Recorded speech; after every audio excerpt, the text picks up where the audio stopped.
For today's video ay sari-sari ang trip ni Nilush, may pasalamin, may pasombrero at meron pang paklok.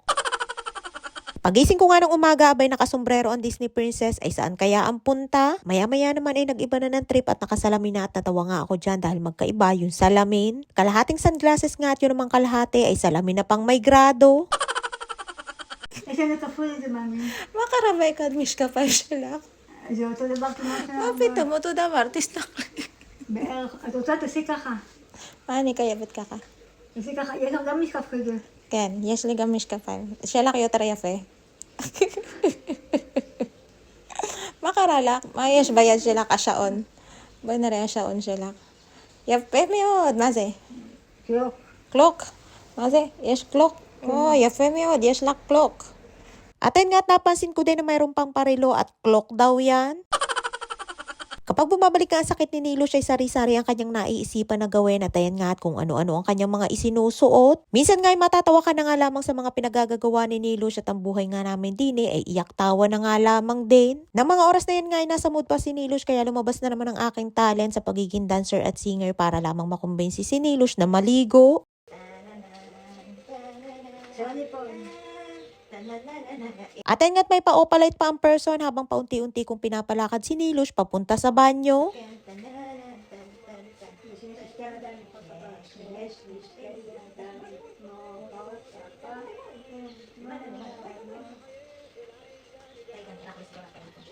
At tulad ng dating gawin ng malapit na kami sa banyo ay bumalik na naman at ayaw niya daw maligo. Hindi ko nga mapilit kaya sabi ko sa kanya ay maupo na lamang siya at pupunasan ko siya ng maligamgam na tubig tulad ng ginagawa ko sa kanya kapag bumabalik ang kanyang sakit. At kahit nga magpapunas at magpapalit ng damit ay ayaw niya din.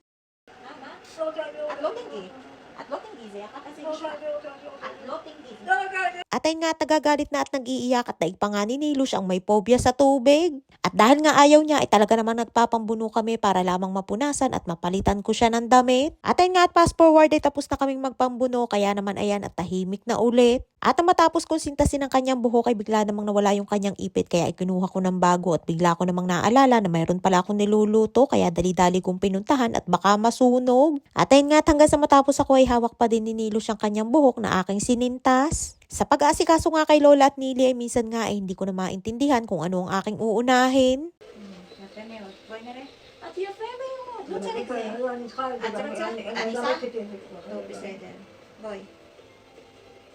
At balerina? At kimo balerina?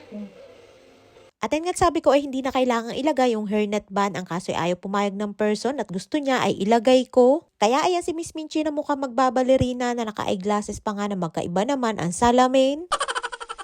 Pinalitan ko na nga din ang kanyang tsinelas at nilabhan ko nga din yan bago ko ipasuot sa kanya. Ayan pa nga yung tsinelas na pinasalubong ko sa kanya nung minsan nga din akong nagbakasyon sa Pinas. Sa wakas ay nakaraos na nga sa pakikipagbuno kay Nilush at kahit nga malamig ay talaga namang pinagpawisan ako dyan bago matapos. Malinis at maayos na ulit si Nilush at twinning pa nga kami dyan sa kulay ng kanyang terno. At dahil nasa mood na ulit ay for the yoga na ang person. Ang mag-alaga nga ng isang matanda ay mahirap at ang mag-alaga ng dalawang matanda ay mas lalong mahirap. Pero mag-alaga ng dalawang matanda gaya ng sa akin, isang pasaway at isang katulad ng kondisyon ni Nili ay mas lalong napakahirap at kapag mahina-hina nga ang tagapag-alaga ay baka mawala na din sa katinuan.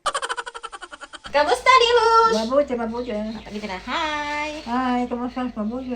Hi! Kain Kamusta? tayo! Kain tayo. Bete ako. Dito na kain tayo. Kain tayo. Kain tayo. At ayun nga si Nilush at hanggang sa pagkain ay nakasalamin pa din at daig pa nga ang nasuntok at akala mo'y na-black ayan ang isang mata. At bago nga makasubo ay parang nag-loading na naman at kung hindi mo nga sasabihin na sumubo ay hindi pa kakain. Paiba-iba nga ng mood si Nilush, may oras na masaya, tahimik at minsan naman ay nagagalit kahit walang dahilan. Kaya minsan ay kailangan din sa kanya ng kanyang trip ibigay ang hilig ng walang ligalig. Ay siya hanggang dito lang ang ating kwento for today's video at maraming po salamat sa inyong support at laging panonood. Mag-ingat po kayo palagi. And please follow and share ako ang Infinity Private Resort and Events Place and please subscribe to my YouTube channel.